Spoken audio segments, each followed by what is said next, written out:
Okay na.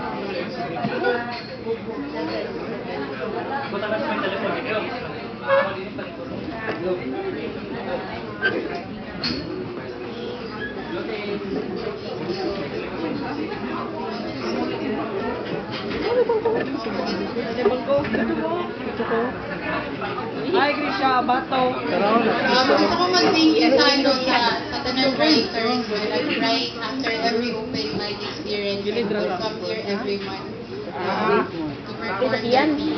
I hope you keep doing that. Hi, Grisha, Bato. Anyway, the title of my poem is Ulan na Naman.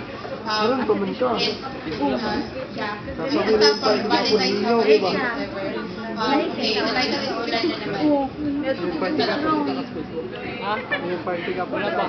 Ninyo kayo eh. Sure eh. Ano ba yung tao? Gamay na siguro. Ulan na naman.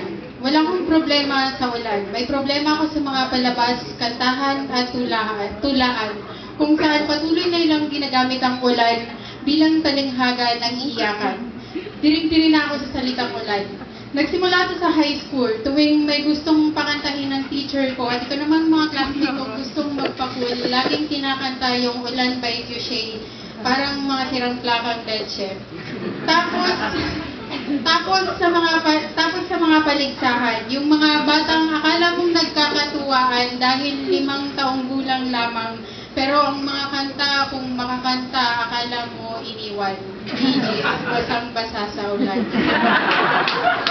Hindi ko alam kung dapat akong matuwa dahil ang gagaling nila sa biritan o dapat ba akong mag-alala dahil hindi pa nila lubos na naiintindihan. Pero huwag niyong mamasamain. Bago pa nagka-atraso sa akin ng ulan, nagkaroon din kami ng magandang alaala sa aking kabataan.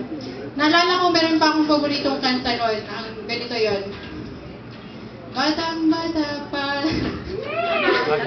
sa damuhan na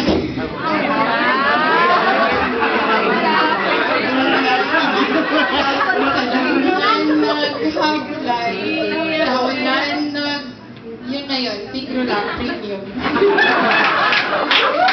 Pero anyway, ayun, siguro ang dahilan kung bakit gustong-gusto natin yung ulan dahil hindi tulad ng araw at gabi, dumarating siya sa panahong hindi natin inaasahan. Sa mga panahong hindi tayo handa.